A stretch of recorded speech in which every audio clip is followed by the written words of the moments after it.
여러분, 이제 하나님의 사람 야곱이 죽었습니다. 그리고 야곱의 장례식이 아주 성대하게 잘 치루어졌지요. 그리고 야곱의 장례식에 참석했던 모든 사람들이 가나안 땅에서 애굽 땅으로 모두 돌아왔습니다.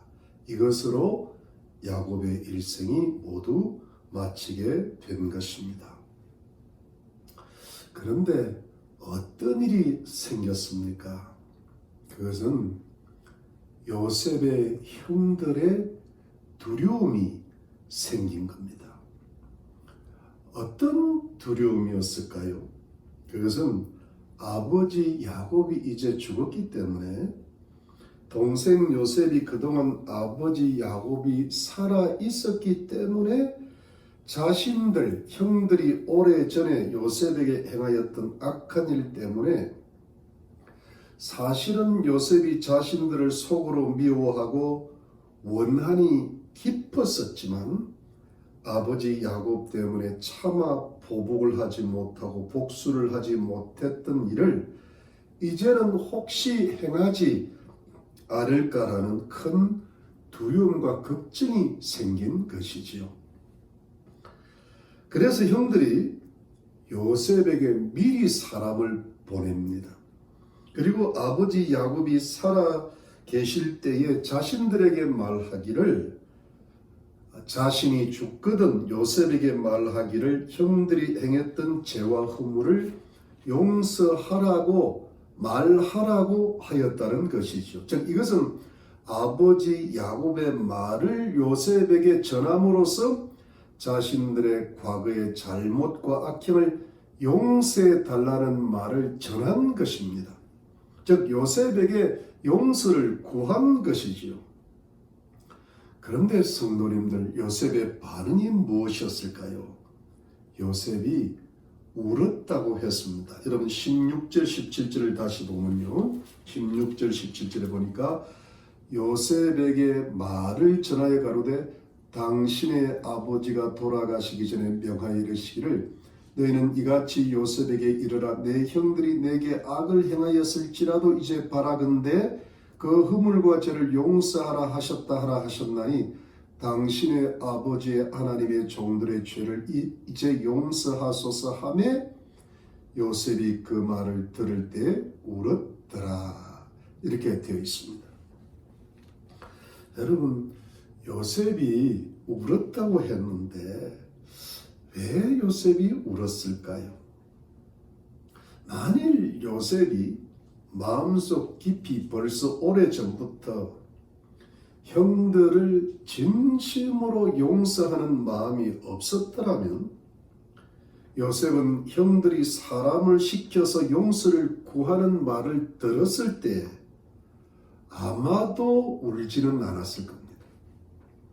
오히려 이제야말로 복수를 할 때가 됐다고 생각하고는 울기는커녕 속으로 쾌재를 부르면서 겉으로는 살기 띈 어물한 웃음을 울었을 것입니다.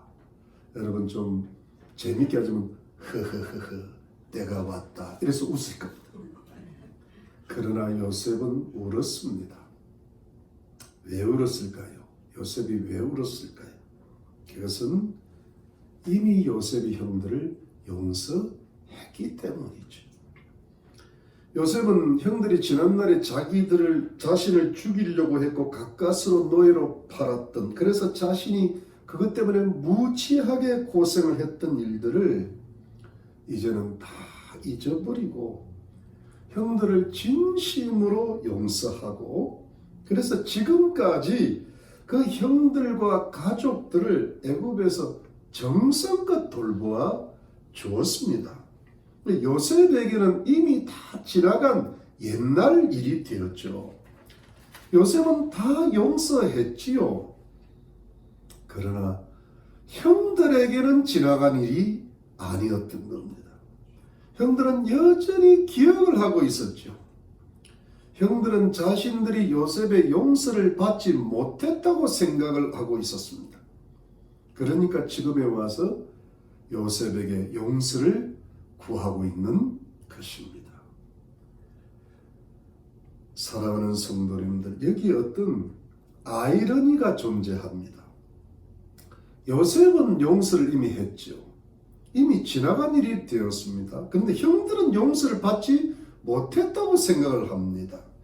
형들에게는 지나간 일이 아니었습니다. 이런 아이러니한 일도 있는 것이죠.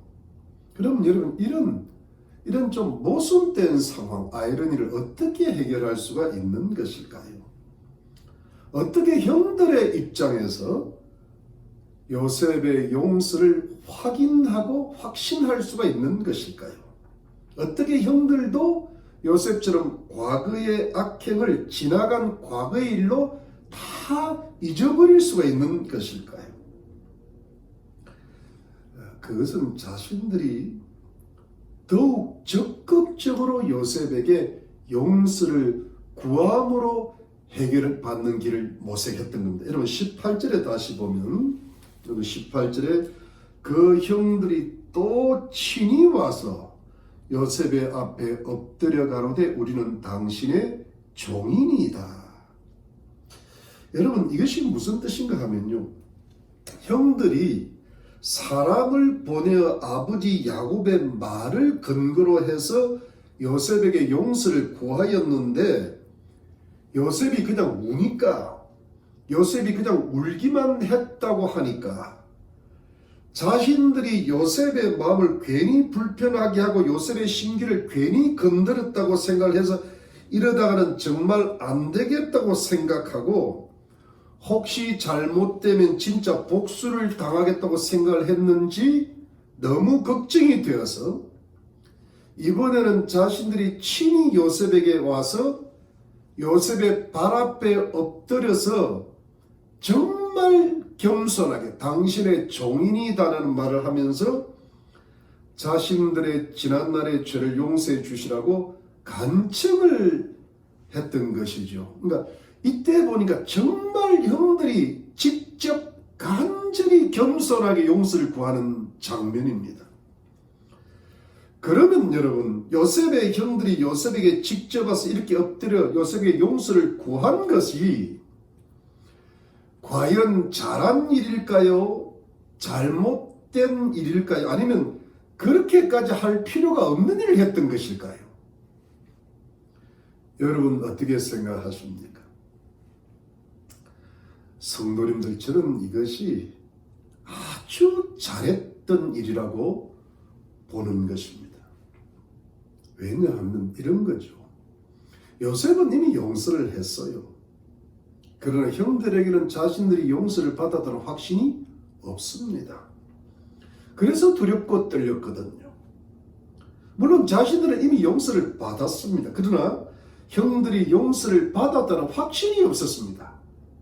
그래서 여전히 불안하고 어떤 보복을 당할까 매우 두려웠던 것이죠.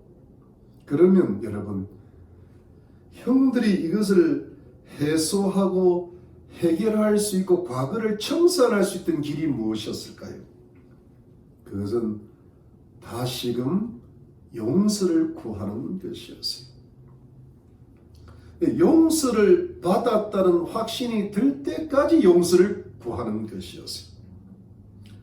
계속 용서를 구하는 것이죠. 이런 의미에서 형들이 아주 잘하였다고 생각하는 겁니다. 여러분, 우리가 하나님 앞에서 잘못했던 죄악들이 얼마든지 있을 수가 있죠. 우리가 다 죄인이니까 또 죄를 지을 수밖에 없는 한계가 있죠. 이것을 이제 하나님 앞에 가지고 나가서 회개하고 용서를 구했습니다. 그러면 하나님께서는 용서를 해 주십니다. 하나님께서 죄를 예수님 보혈로 깨끗하게 씻어 주시는 것이죠.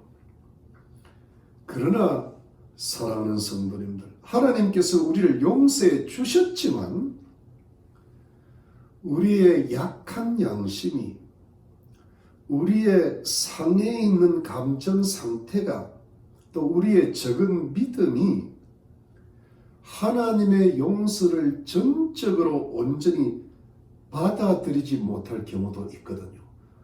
우리가 뭔가 좀 부족해서 말입니다. 그러니까 우리가 하나님의 크신 사랑을 온전히 신뢰하지 못할 때가 있고, 예수님의 십자가의 보혈의 능력을 완전히 믿지를 못할 때도 있고, 우리들이 믿음이 적고 또 우리들의 약한 양심과 상한 감정의 상태로 말미암아 여전히 우울하고 두렵고 떨리고 눌려있는 영혼의 상태로 얼마든지 남아있을 수가 있죠. 어떤 죄책에 이렇게 영혼이 좀 이렇게 눌려있다는 그런 느낌 말입니다. 여러분, 그때 어떻게 해야 될까요? 그걸 어떻게 해결할 수 있을까요? 그때는 또 하나님 앞에 나가서 간절히 용서를 구하시는 것을 권고를 드리는 겁니다. 또 하나님 앞에 나아가서 회개하시기를 권면하고 싶습니다. 물론 이 용서 구함을, 이 회개를 영원히 앞으로 계속해서 하나님 앞에 하시라는 뜻은 아니고요.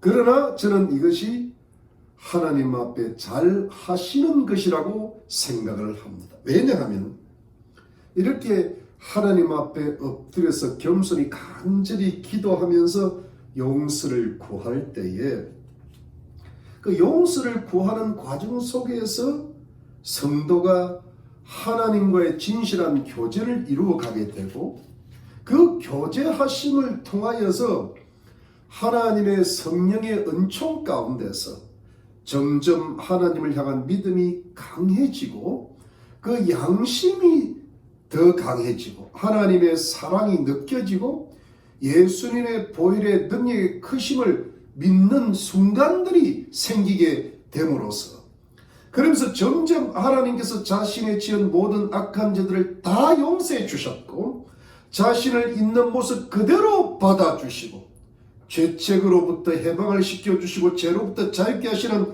하나님의 풍성하신 은혜를 체험할 수 있음을 믿기 때문입니다. 그래서 성도가 예수님 안에서 양심의 평안과 영혼의 자유를 누릴 수가 있다고 생각하기 때문입니다. 그러므로서 나아가서 사람들 앞에서도 인간관계에서도 평안과 자유와 당당함을 누릴 수가 있다고 믿기 때문인 것입니다. 그러므로 성도님들, 여기서 한 가지를 더 추가하시면 좋겠습니다. 그것은 우리가 하나님 앞에서뿐 아니라 사람 앞에서도 용서를 진심으로 구하실 수 있기를 권면하는 겁니다. 이것은 사람이 인간관계로부터 평안하고 자유함을 얻는데 더욱 효과적이고 유용하기 때문이죠. 여러분 한번 생각을 해보시면요, 요셉의 형들이 요셉에게 정식으로 정말 겸손하게 자신의 지난날의 잘못에 대해서 엎드려서 용서를 구하는 것은 이번이 처음입니다. 전혀 그전에 그런 말씀이 나오지를 않습니다. 그냥 요셉이 자신들에게 너무 잘해주니까 용서를 구하지는 못하고 대충 용서한 줄 알고 넘어가 버린 겁니다. 그러다가 아버지 야곱이 돌아가시니까 이제 자신들의 신변이 위험하다고 느껴지고 두려우니까 요셉에게 정식으로 용서를 구했던 겁니다. 사실 이 용서를 미적 미루고 있을 일이 아니었어요. 아주 그냥 처음에 정식으로 용서를 구했다면 더 좋을 뻔했더라는 겁니다. 사실 형들이 이 용서를 미리 구하였더라면 그동안 오랜 세월을 좀 더 기쁘고 즐겁게 살았을 것 같아요.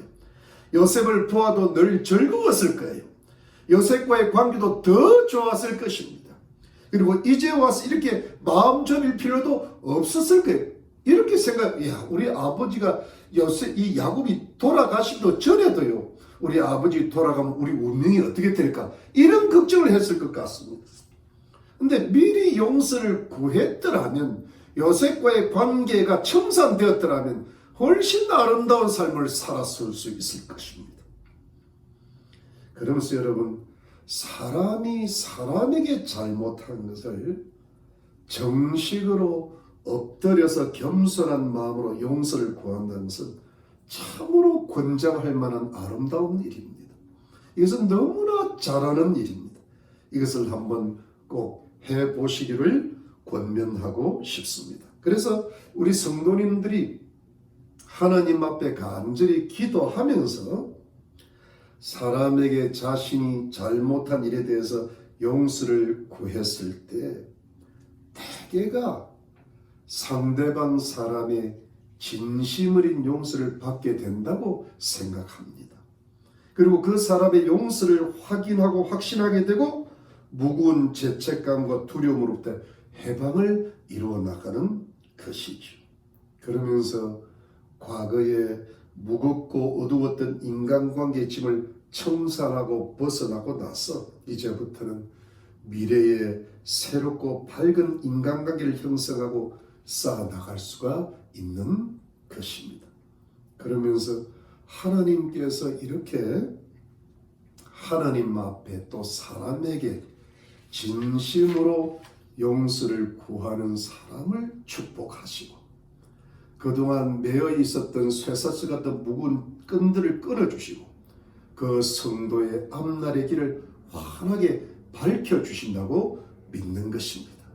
그래서 여러분 우리가 어떤 용서를 확신을 못할 때 자기도 모르게 또 알게 모르게 마음이 어둡고 우울하고 짓눌릴 때에 언제라도 계속 하나님 앞에 나가서 용서를 구하시고 또 사람 앞에도 용서를 구해 보십시오. 이것은 너무나 잘하시는 것. 그러면 세월을 많이 줄일 수가 있어요. 슬프고 어두운 세월을 또 밝고 맑게 만들 수가 있죠. 시간을 줄일 수가 있습니다. 새로운 미래를 만들어 나갈 수가 있죠. 그러면 하나님께서 이런 용서를 구하는 사람에게 은혜를 베푸시고 하나님의 용서와 사람의 용서를 체험하게 하시고 확신하게 하시고 과거의 무거운 인생의 짐을 청산하게 하시고 새로운 밝은 미래를 환하게 열어주실 것을 믿으시기를 바랍니다. 여러분 자 보십시오. 형들이 요셉에게 진심으로 겸손하게 용서를 구하니까 요셉이 자신이 이미 형들을 용서했음을 확신을 시켜주는 장면인데요. 여러분 19절 20절 한번 보십시오. 19절 20절에 보니까 요셉이 그들에게 이르되 두려움 마소서 내가 하나님을 대신하리까 당신들은 나를 해하려 하였으나 하나님은 그것을 선으로 바꾸사 오늘과 같이 만민의 생명을 구원하게 하시려 하셨나니. 여러분 이게 무슨 뜻일까요? 이것은 요셉이 형들에게 두려움 말라는 겁니다. 자신의 용서를 받아들이는 겁니다. 자신의 용서를 확신을 시켜주는데요. 그러니까 이미 용서했으니까 걱정하지 마시라는 겁니다. 그런데 이 요셉이 형들이 용서받았으면 어떻게 확신을 시켜주는 것일까요? 그것은 자신이 결코 하나님을 대신할 수 없다는 말을 합니다. 형들이 악해서 자신을 해치려 하였지만 하나님께서 그것을 선으로 바꾸어 주셨다는 겁니다. 그래서 하나님께서 자신을 오늘날 만민의 생명을 구하는 애굽의 총리 대신으로 만들어 주셨다는 것이죠. 여러분, 이 모든 것을 하나님께서 하셨다고 합니다. 형들이 자신을 죽이려고 하고 노예로 팔았던 것도 결국은 하나님께서 하셨다라는 겁니다. 근데 그 악을 선하게 바꾸어 주셔서 자신을 애굽의 총리 대신이 되게 하신 분도 결국은 하나님께서 하신 일이라는 것입니다. 그래서 자신을 통해서 오랜 흉년에서 수많은 생명을 구해내게 하신 분도 결국 하나님이시라는 겁니다. 이 모든 것을 하나님이 하셨다라고 하고 있습니다. 하나님께서 모든 것을 하셨는데 어떻게 자신이 하나님 자리에 앉아가지고 형들에게 보복을 하고 복수를 할 수 있겠느냐는 것입니다. 여러분, 여기서 요셉이 어떻게 형들에게 자신에게서 용서를 받았다는 확신을 심어주고 있는 것일까요? 그것을 철저히 하나님 중심의 경건한 신앙으로 하고 있습니다. 악을 행하도록 허락하신 분도 하나님, 악을 선으로 바꾸어주신 분도 하나님, 자신을 존귀하게 만드신 분도 하나님, 자신을 선하게 사용하신 분도 하나님이시라. 그러니까 이 요셉에게는 철저한 하나님 중심의 경건한 신앙이 있었습니다. 이렇게 철저하게 하나님 중심의 경건한 신앙을 가졌으니까 요셉이 자신이 하나님을 대신할 수 없다고 했던 겁니다. 요셉이 철저하게 하나님 중심의 신앙을 가졌으니까 결국 요셉의 마음에서 인간에 대한 원한을 극복을 해냈던 겁니다. 요셉의 마음에서 인간에 대한 보복을 이길 수 있었던 겁니다. 요셉의 마음에서 인간에 대한 미움을 물리칠 수 있었던 겁니다. 요셉의 용서가 있었는데 요셉의 마음에는 오직 하나님의 용서가 있었습니다. 왜냐하면 요셉의 마음에는 하나님만 계셨으니까. 요셉의 마음에는 인간의 악으로 인한 깊은 상처와 인간을 향한 깊은 원한이 없었던 것이죠. 있었다 하더라도 얼마든지 이겨낼 만한 것이었습니다. 인간적인 깊은 상처와 인간적인 깊은 원한이 거의 없었기 때문에 요셉이 인간이었기 때문에 그런 게 있었다 하더라도 그것이 요셉의 인격에 결정적인 영향을 못 미쳤기 때문에 요셉은 존귀하고 위대한 애굽의 총리 대신 되었고 수많은 사람들의 생명을 살리는 의롭고 선한 사람이 될 수가 있었던 겁니다. 여러분 21절을 보시기 바랍니다. 21절을 보니까 당신들은 두려움 마소서 내가 당신들과 당신들의 자녀를 기르리다 하고 그들을 간곡한 말로 위로하였더라.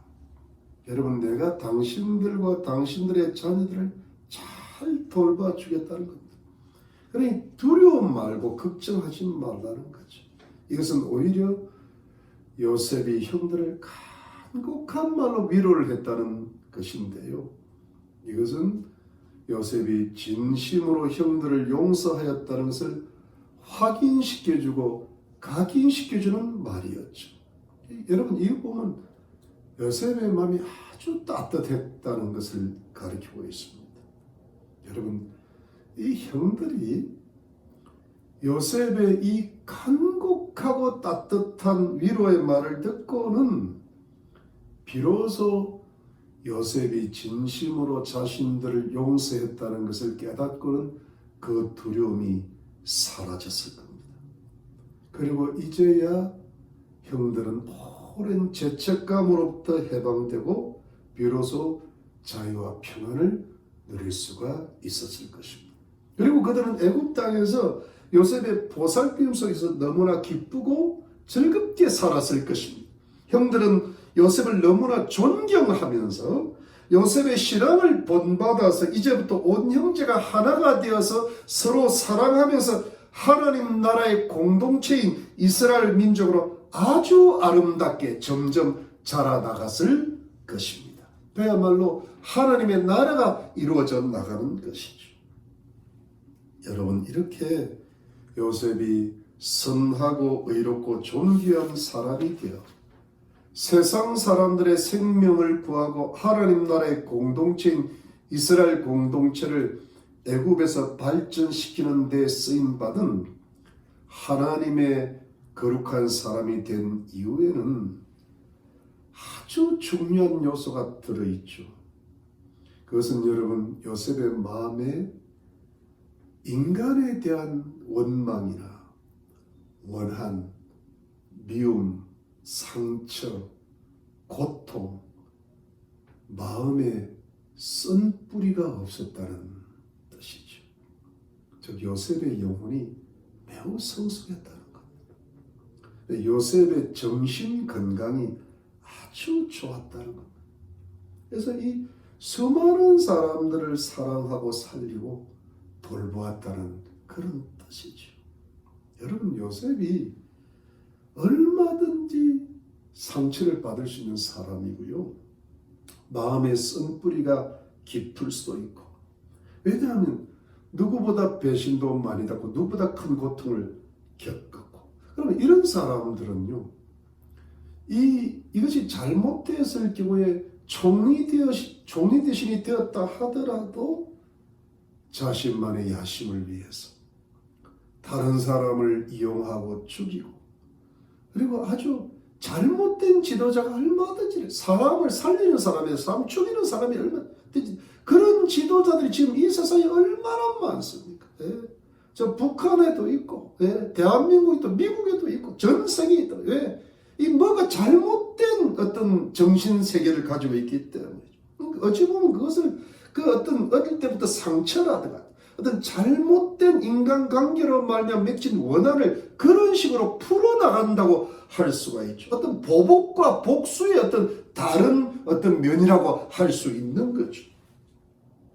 그런데 왜 이렇게 요셉이 이 모든 인생의 쓴 뿌리들을 마음에서 다 뽑아내고 자신의 영혼을 아름답게 보존하고 옥토 같은 마음의 아름다운 밭으로 가꾸어낼 수가 있었을까요? 사람이 위대하다는 것이 그렇게 쉬운 일이 아니에요. 인격이 참 고귀하기 때문에 하나님께 쓰임받는 거거든요. 그 아름답고 경건한 거룩한 영혼을 이루어 나갈 수 있던 비결은 무엇일까요? 사랑하는 성도는 그것은 이미 말씀드렸습니다. 그것은 그 비결은, 그 비밀은 아주 선한 의미에서, 좋은 의미에서 지독하고 무섭다고 할 정도의 철저하게 하나님 중심의 경건한 신앙 때문이었습니다. 오직 하나님의 신이 하나님의 꿈이 요셉의 영혼 중심에 깊이 뿌리를 내리고 박혀 있었기 때문이에요. 너무 깊이 뿌리를 내리고 있었기 때문이에요. 여러분 어느 정도라고 하냐면 마치 나무 뿌리가 바위 속으로 뚫고 들어간다는 말이 있지 않습니까? 오랜 세월. 그러니까 바위로 뚫고 들어서 바위 안에 뿌리가 형성된 것 같은 그런 정도가 된다는 말입니다. 그러니까 이 정도 되니까 세상에 다른 뿌리가 들어올 틈이 없는 거예요. 왜냐하면 이미 하나님 중심 뿌리가 들어가서 다른 뿌리가 치고 못 들어온다는 거예요. 인생의 다른 썬 뿌리들이 내릴 틈을 전혀 주지를 않는 겁니다.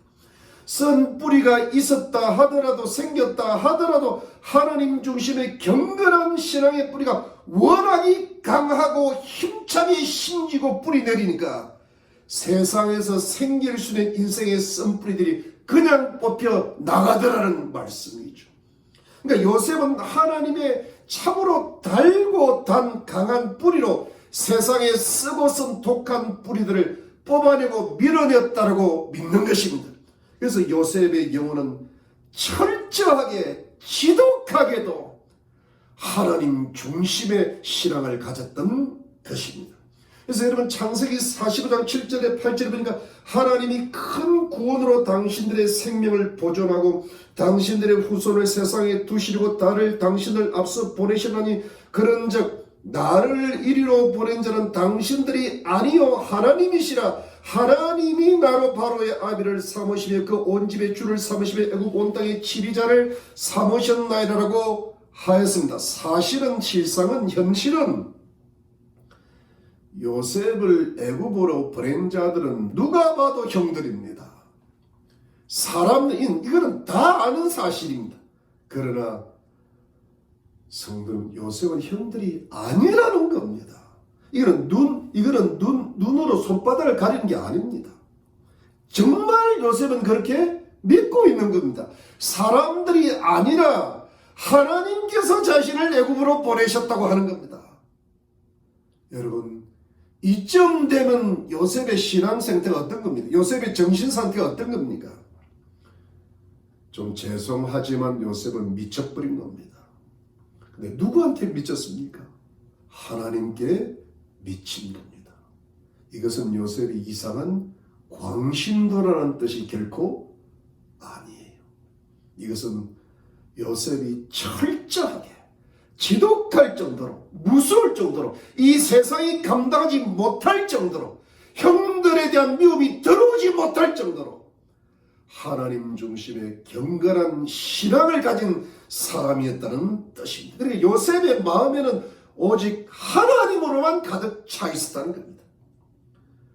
여러분, 저는 어떻게 보는가 하면 요셉이 총리 대신이 되었기 때문에 형들을 용서했다, 이 차원이 아니고요. 요셉은 노예 생활할 때도 하나님이 함께 하시고 형통케 하시고 감옥살이 할 때도 하나님께 하시고, 형, 그 말씀은 요셉은 어떤 상황에서도 하나님 중심이었다는 겁니다. 그래서 이렇게 요셉의 가슴 속에 하나님을 향한 뜨겁게 타오르는 신앙을 가지고 있으니까 요셉이 애굽이라는 세상에 무섭고 차갑고 악하고 더러운 진흙탕 같은 그 한파를 넉넉히 이겨낼 수 있었던 것입니다.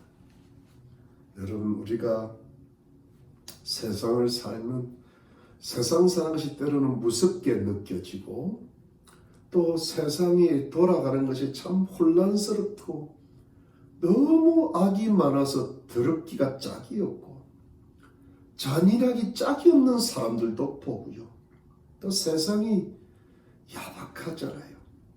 나는 좀 이렇게 정직하게 살고 싶지만 그 정직이 안 되도록 자꾸 이렇게 거짓말을 하도록 유도하는 일들이 참 많거든요. 여러분, 세상을 산다는 것이 때로는 참으로 힘들고 어렵고 마치 고해와 같은 그런 세상을 산다는 느낌이 들기도 합니다.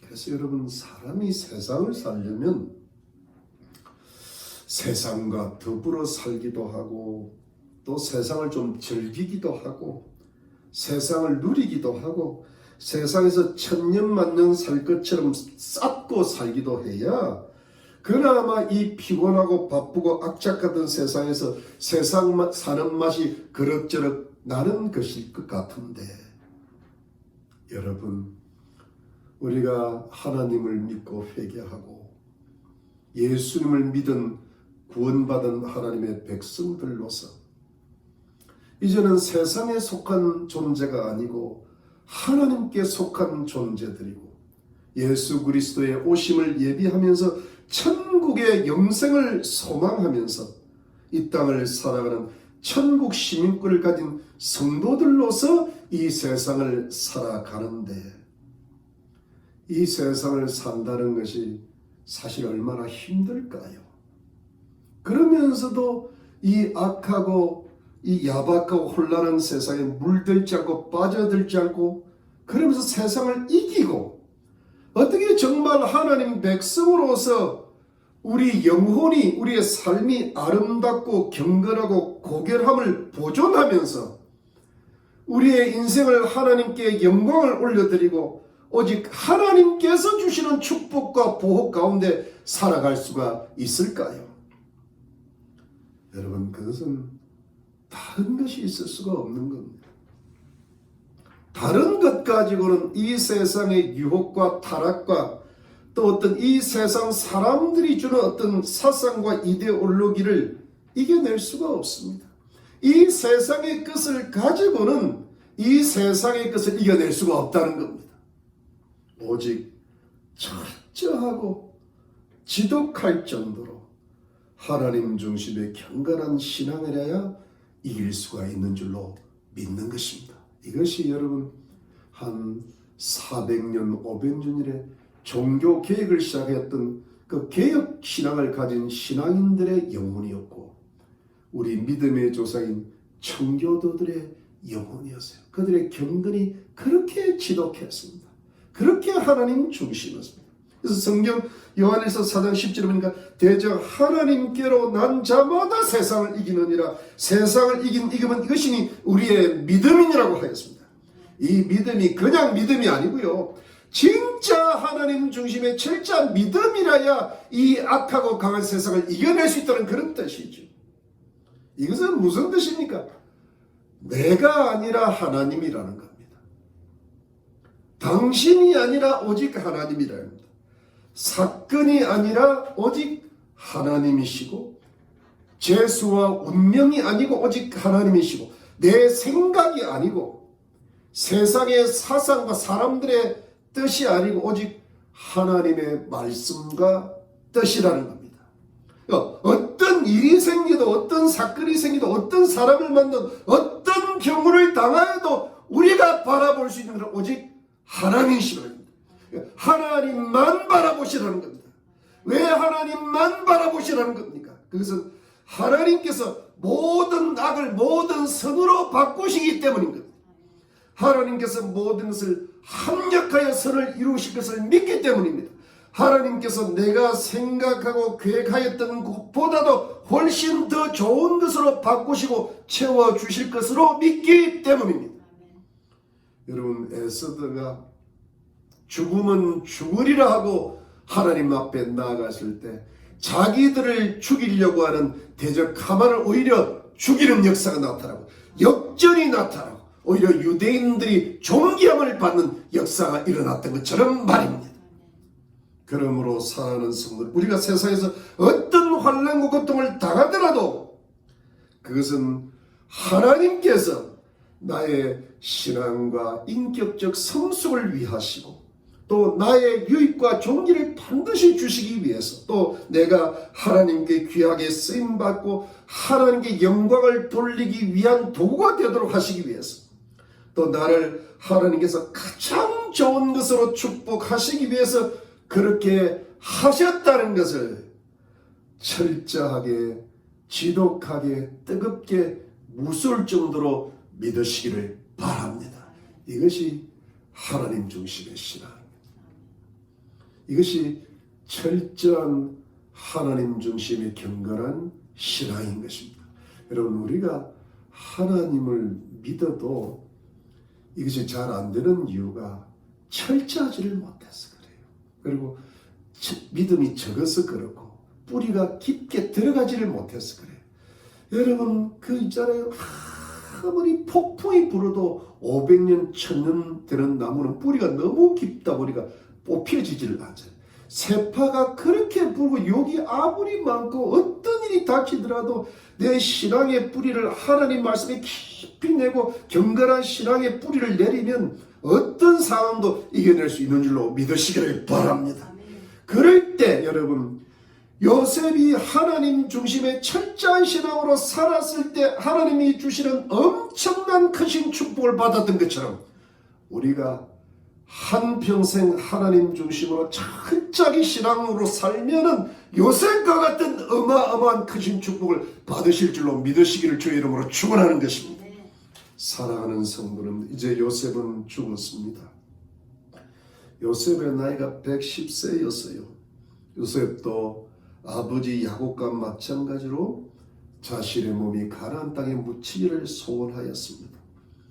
물론 요셉은 아버지 야곱처럼 바로 가나안 땅에 묻히지는 못하였지만 먼 훗날 약 400년 후에 이 요셉의 유언 그대로 이스라엘 민족이 가나안 땅을 정복했을 때에 야곱의 해골이 가나안 땅으로 옮겨져서 세겜 땅에 장사하였다고 여호수아 24장 32절에 기록되어 있습니다.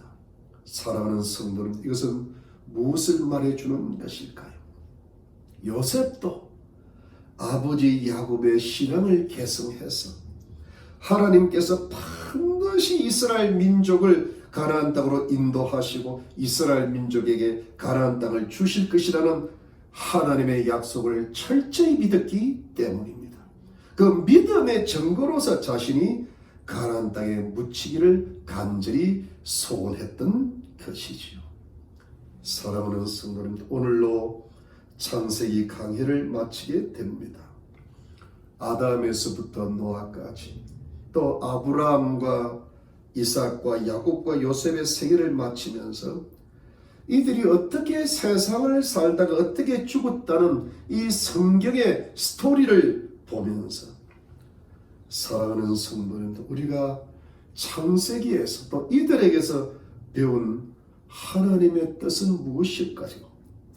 이들은 세상을 살다가 죽었지만 이들은 세상에서 잘 살고 못 살고 어느 정도로 부유하고 어느 정도로 출세하고 하는 것이 결코 인생의 목적이 아니었고, 그것이 그들의 삶에는 별로 중요한 주제가 아니었고, 이들이 가나안 땅에서 살고 애굽 땅에서 살고 나그네처럼 이방인처럼 살면서 오직 하나님의 말씀을 따라 살고 하나님의 말씀을 따라 죽었다는, 즉 하나님 말씀 중심으로 살고 하나님 약속 중심으로 살고 철저한 하나님 중심의 경건한 신앙의 삶을 살다가 죽어갔고 그렇게 죽기를 소원했다는 것을 알 수가 있습니다. 이것이 하나님께서 원하시고 기뻐하시는 삶이라는 그런 뜻입니다. 세상 살이는 그런 하나님의 말씀을 따라 살 때 하나님께서 먹고 마시고 쓸 것을 때에 따라 공급하시고 때로는 지극히 높여도 주시고 존귀케 하시고 축복도 하신다는 것이지요. 그러므로 사랑하는 성도님들, 우리 성도님들은 세상을 어떻게 살다가 어떻게 죽을 것입니까? 우리가 창세기 강의 긴 여정을 마치면서 부디 바라기는 우리도 노아처럼 아브라함처럼 이삭처럼 야곱처럼 요셉처럼 때로는 비록 실수가 많았던 인생이었다 할지라도 지금부터는 하나님 은혜 가운데 다시 정신을 차리고 영적으로 깨어있고 하나님의 말씀을 다시 붙들고 하나님의 뜻을 따라 살고 하나님께 순종하며 살고 철저하게 하나님 중심의 경건한 신앙으로 살다가 하나님께서 저 영원한 천국에서 부르실 때 우리들의 영혼이 저 영원한 하늘의 본향인 천국으로 들어가기를 간절히 소원하고 또 주님이 재림하실 때 다 들림받기를 소망하고 기대하면서 이 세상을 철저하게 하나님 중심으로 살아가야 될 줄로 믿는 것입니다. 이것이 하나님이 우리 인생 모두에게 원하시는 참된 인간상이라고 믿으시기를 바랍니다. 이 세상을 사는 것에 너무 집착하지 말고 이 세상의 마음을 쏠리지 말고 오직 하나님 중심의 경건한 신앙의 뿌리를 내리고 살다가 이 세상에서도 주시는 하나님의 축복을 받고 저 영원한 하늘나라 본향에 들어가서 영원한 상급과 새하늘과 새 땅의 영상 복락을 누리시는 우리 모든 희망의 교회 성도님들이 다 되시기를 예수님의 이름으로 축원합니다. 우리 기도하겠습니다. 하나님 감사합니다. 하나님의 크신 은혜 가운데 창세기 강해가 다 끝이 났습니다. 믿음의 조상들을 바라보면서 하나님이 우리 인생에게 원하시는 참된 인간성이 무엇인가를 깨달았습니다.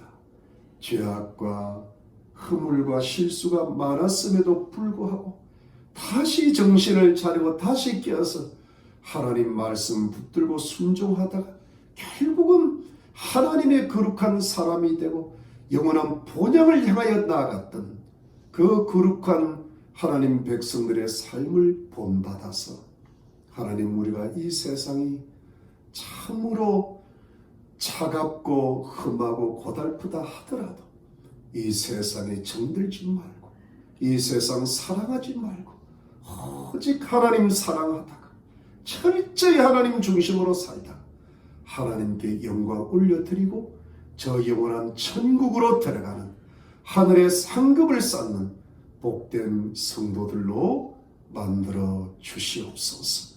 하나님, 코로나가 계속되고 있지만 조만간에 맞춰지게 하실 줄로 믿습니다.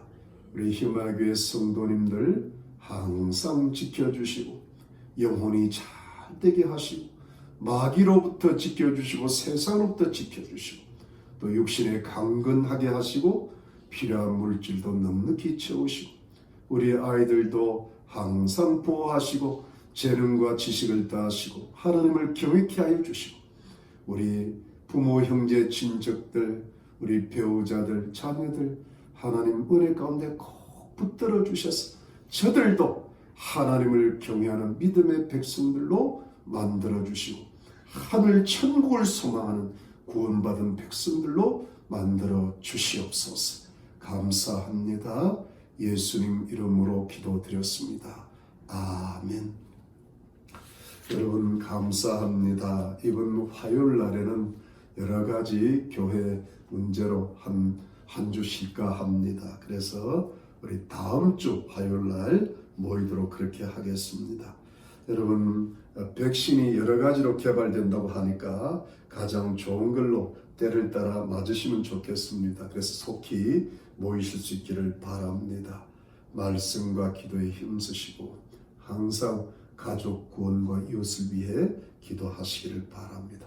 더욱 건강하시기를 바랍니다. 잘 계십시오. 우리 축도하겠습니다.